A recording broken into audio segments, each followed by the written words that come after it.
if we were to have a mission in the game space, it's that we want to bring the player to make them a participant in the narrative. By bringing this character, Elizabeth, into the game, by having her with you pretty much for almost the entire game, we knew that if we didn't get her right, the game wouldn't be right. And she really is the emotional center of the game. This character, Elizabeth, she comes from a pretty dark place.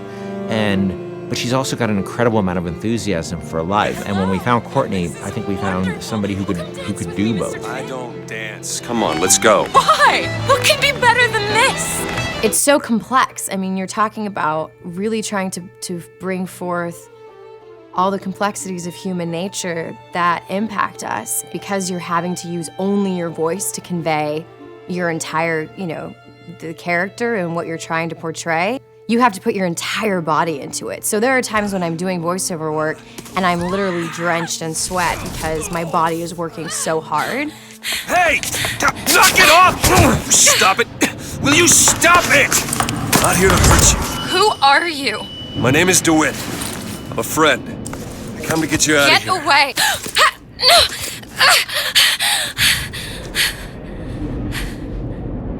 Are you real?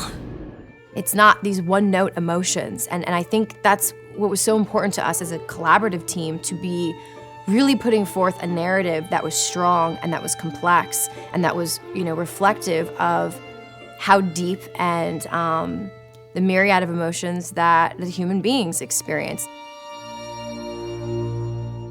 She really had a sense of telling a story and having a conversation with no words. If you're watching a silent film, you understand what's going on and you don't need words. We saw her and Sean's like, by the way, this is the girl. I'm like, oh yeah, that's the girl, absolutely. I had to really rely on my imagination and rely on what I was being told by, the director.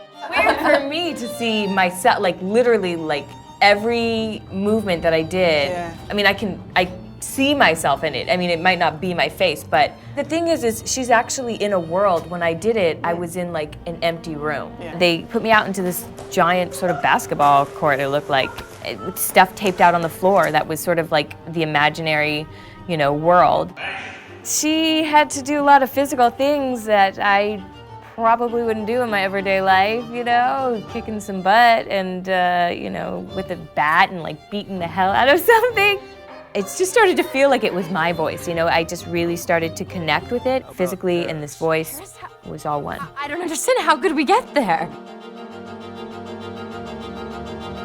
The incredible voice acting and the incredible motion capture acting was the most useful and inspiring element that we could have had for Elizabeth. Liz will follow you around the world, and if you decide that you don't want to go where she thought you were heading, she can handle that really, really cleverly. She will stop if you stop. She will keep running if you decide that you're not interested in what you're doing here. She will be by your side no matter what you end up doing. The moment you come up against a character who's just sort of standing there, or behaves robotically, or behaves in a way that is so alien to what you'd expect out of a human being, you just shut them off. And you just say, oh, they're just a video game character. I don't need to worry about feeling anything about them. And so we tried a lot of things. We tried to make Liz have emotions so that she can react to things in the world and things that you do. For example, we might say that Liz will feel comfortable leaning against this wall, but she'll do so with her arms crossed.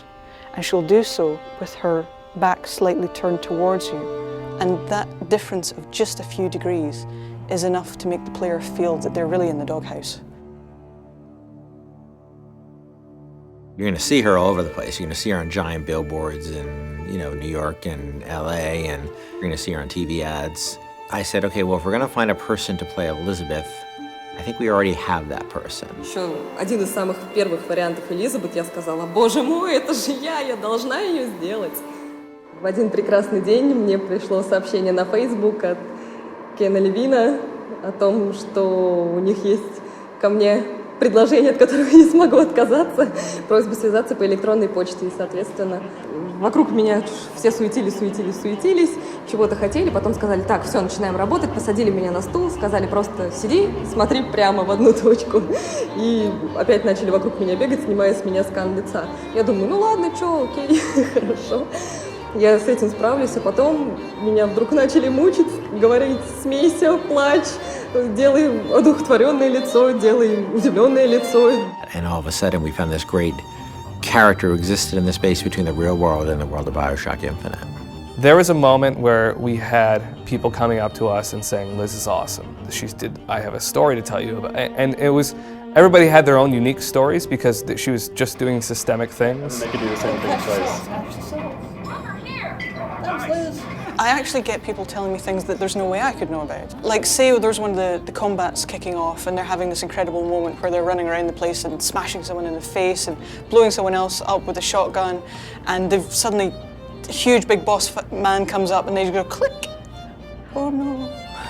And then suddenly from the side, Liz goes, Booker, over here! You press the button, she throws it, you grab it and just go boom! And they come up to me and go, and it was amazing! I was like, yeah, me and Liz, we're gonna kick ass, nothing we can't do. That's right.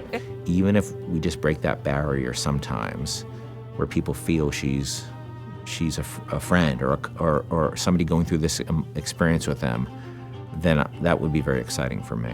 I really hope people fall in love with her. I fell in love with her.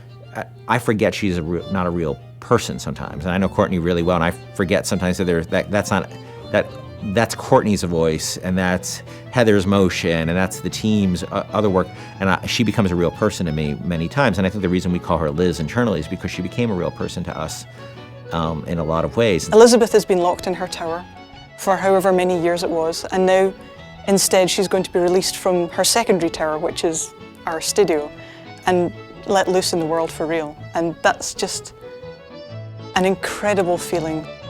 Let's go! Come on, let's go! Come on, let's go right now!